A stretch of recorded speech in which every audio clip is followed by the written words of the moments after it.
Olá! Nesta aula, você vai conhecer alguns tipos de transtorno de personalidade. Esse é um assunto muito denso e o nosso objetivo é que você tenha um conhecimento geral sobre cada um dos tipos de transtorno.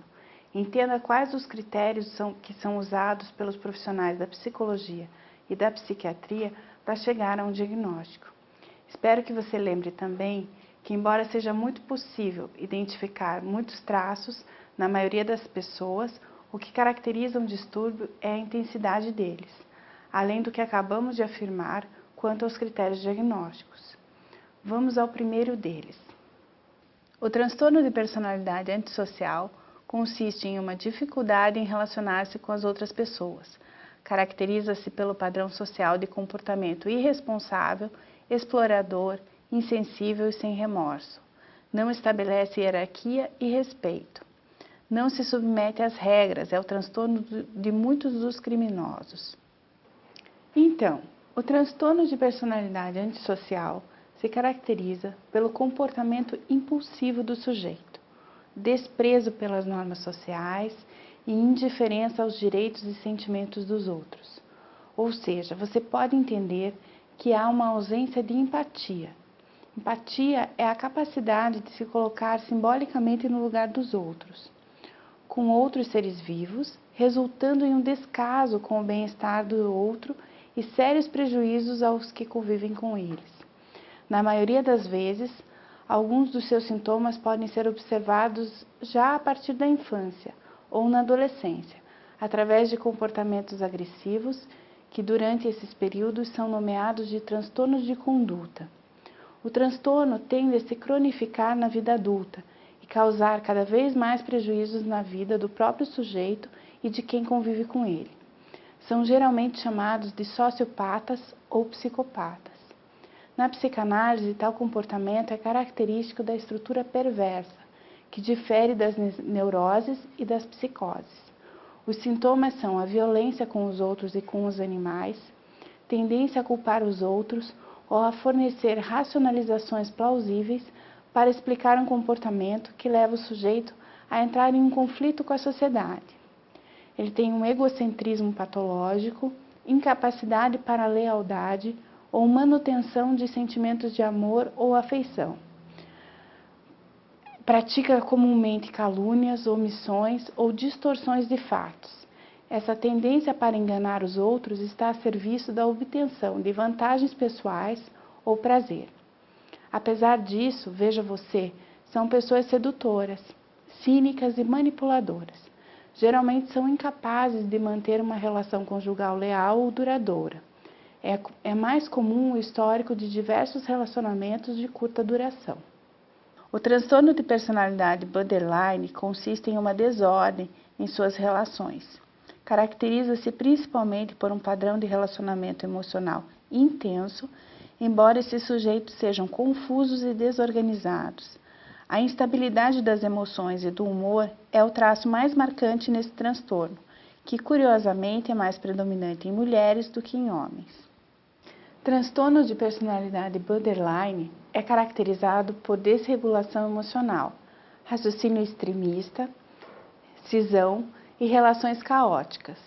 O termo borderline, limítrofe, vem da descrição de que esse transtorno está no limite entre a neurose e a psicose. Pessoas com personalidade limítrofe podem possuir sintomas como problemas de identidade e humor instável e reativo, assim como sensações de irrealidade e despersonalização. Tendem ao comportamento briguento, sofrem de impulsividade, autodestrutividade, são manipulativas e chantagistas, apresentam conduta suicida e sentimentos crônicos de vazio e tédio. Também podem transformar problemas mínimos em causas extremas, requer atenção em demasia, podem fazer falsas acusações e apresentar comportamento narcisista. É frequentemente confundido com depressão, transtorno afetivo bipolar ou algum tipo de psicopatia, e é considerado um dos mais complicados transtornos de personalidade, com grande dificuldade de tratamento. Afeta toda a vida da pessoa, causando prejuízos importantes a si própria e às pessoas próximas.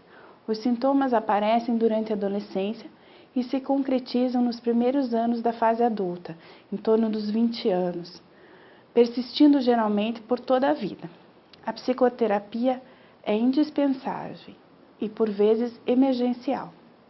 O transtorno de personalidade paranoide, que também pode ser chamado de paranoico, caracteriza-se pela tendência à desconfiança de estar sendo explorado, passado para trás ou traído, independente de haver ou não motivos razoáveis para pensar assim.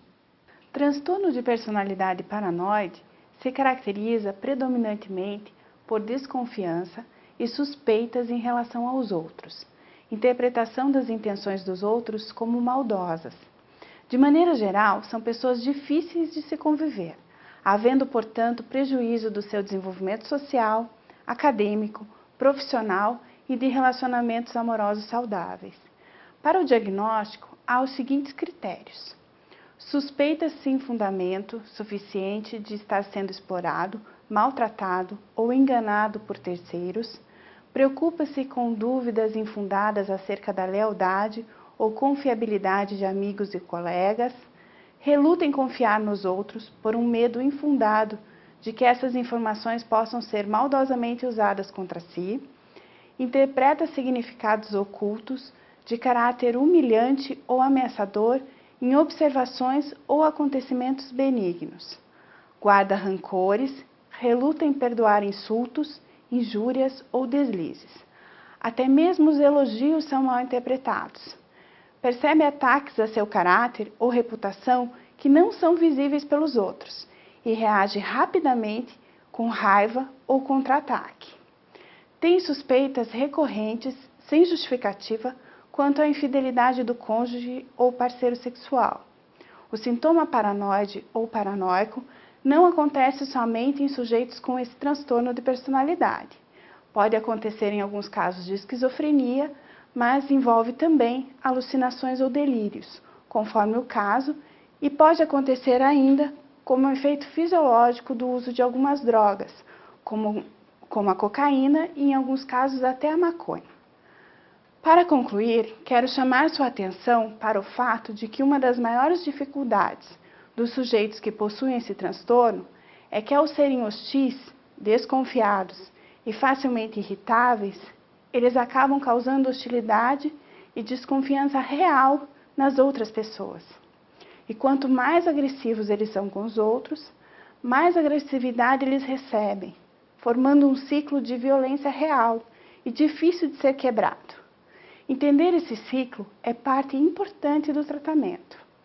Também é importante envolver sua habilidade social e assertividade na psicoterapia, para melhorar sua capacidade de socialização, diminuindo sua necessidade de ser agressivo. Sobre a agressividade, vou acrescentar um comentário ao nosso conteúdo. Quando nós da psicologia estudamos e vamos entender a fundo a agressividade dos nossos pacientes, concluímos que a agressividade sempre encobre uma fragilidade.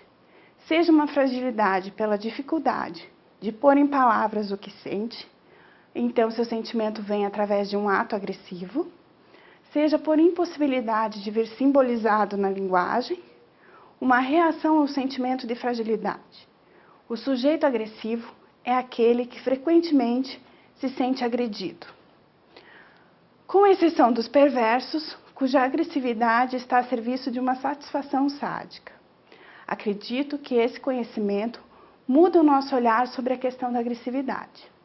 Na próxima aula, continuaremos a tratar dos demais transtornos da personalidade. E agora ficamos por aqui.